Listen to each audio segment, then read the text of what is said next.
샬롬, 복된 금요일입니다. 오늘은 예레미야 26장 16절로 24절의 말씀, 죽일 만한 이유가 없느니라. 죽일 만한 이유가 없느니라. 이 제목으로 하나님 말씀 증거하겠습니다. 어제도 말씀드렸습니다. 수요 저녁 예배 때도 말씀드렸습니다. 예레미야를 향한 조롱, 모욕, 죽음의 위협, 정말 힘들었습니다. 그래서 어제도 우리 나누었습니다. 하나님은 예레미야의 이 마음을 아셨어요. 그래서 이렇게 말씀하셨죠. 한마디도 감하지 말라. 여러분, 한마디도 감하지 말아라. 왜 이렇게 말씀하셨을까요? 예레미야도 사람이었기 때문이죠. 그가 전해야 했던 말은 사람들에게 인기가 없었다니까요. 사람들이 들으려 하지 않았습니다. 오히려 모욕하고 조롱하고 죽음의 위협까지 받습니다. 한마디라도 감하고 싶지 않았겠어요? 그리고 좋은 얘기, 위로의 얘기, 격려의 이야기, 이거 다들 좋아하잖아요. 저도 좋아하거든요. 이런 말 한마디 더 덧붙여서 그 말은 많이 하고 싫어하는 말은 되도록이면 안 하고 이렇게 하고 싶지 않았겠습니까? 그런데 하나님은 말씀하세요. 한마디도 감하지 마라. 자, 그랬더니 어떤 결과가 이루어졌느냐? 자, 어제 큐티 본문인데요. 26장 11절을 보세요. 제사장들과 선지자들이 고관들과 모든 백성에게 말하여 이르되 이 사람은 죽는 것이 합당하니 너희 귀로 들음같이 이 성에 관하여 예언하였습니다. 한마디로 말하면 예루살렘 무너진다. 예루살렘 패망한다. 이런 내용이었거든요. 그러니까 그 성전의 모든 주도권을 가지고 있는 제사장들과 선지자들이 고관들과 모든 백성들에게 얘기하는 겁니다. 이 사람 죽는 것이 합당하다. 여론몰이를 막 하는 거예요. 그러자 오늘 본문에서 이제 상반된 이야기가 이들 가운데서 나타납니다. 본문 16절을 보십시오. 고관들과 모든 백성이 제사장들과 선지자들에게 이르되, 자, 앞서 우리가 보았던 11절과 구도가 달라졌어요. 11절에서는 제사장들과 선지자들이 누구에게요? 고관들과 백성들에게 이 사람을 죽임이 합당하다 이렇게 얘기했잖아요. 근데 본문 16절에서는 자, 거꾸로 가요. 고관들과 모든 백성들이 누구에게? 제사장들과 선지자들에게. 이들은 누구예요? 예레미야를 죽이는 것이 합당하다라고 말하는 자들이었죠. 뭐라고 얘기합니까? 이 사람이 우리 하나님 여호와의 이름으로 우리에게 말하였으니 죽일 만한 이유가 없느니라. 서로 대조되고 있습니다. 제사장들과 선지자들은 죽이자. 고관들과 모든 백성은 죽일 만한 이유가 없다. 이유가 뭐예요? 이들이 이렇게 결정한 이유가 뭡니까? 오늘 본문에서 16절에서 분명하게 말하죠. 우리 하나님 여호와의 이름으로 우리에게 말한 것이다.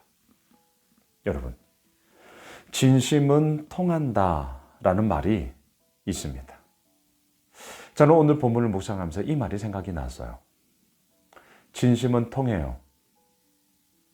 그 말이 설령 좋은 말이 아니라 할지라도 예레미야가 외쳤던 것처럼 이 나라가 망하게 될 거다, 무너지게 될 거다, 좋은 얘기가 아니죠. 그럼에도 불구하고 그 말을 전하는 예레미야의 진심, 더 나아가 예레미야의 생각이 아니었습니다. 예레미야 개인의 의견이 아니었습니다. 나라를 팔아먹고자 함도 아니었습니다. 하나님의 말씀이 그에게 임했기 때문입니다.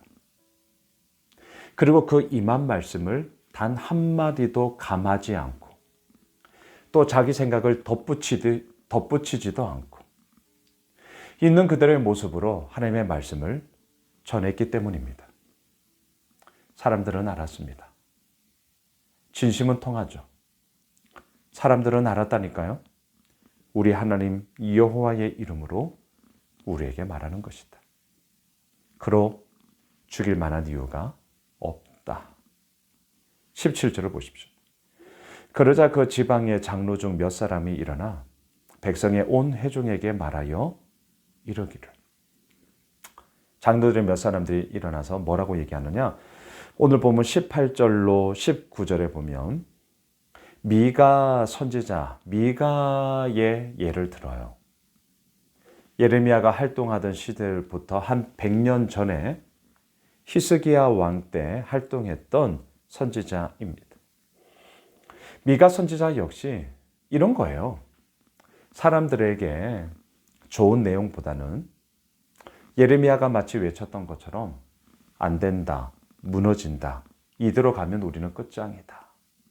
이런 하나님의 말씀을 전했다는 거예요.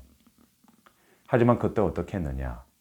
히스기야 왕은 그 미가 선지자의 말씀을 받아 회개를 하였고 백성들 역시 그 말씀을 받아 엎드리고 회개함으로 말미암아 하나님께서 다시금 회복시켜 주시는 주님의 몸된 은혜를 입지 않았냐, 그 얘기를 합니다.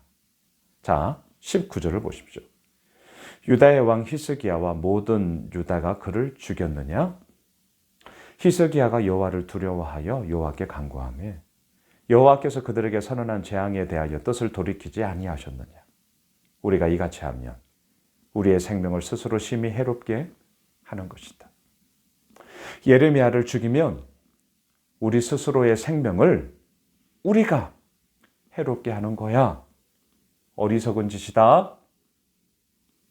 예레미야를 변호하는 거죠.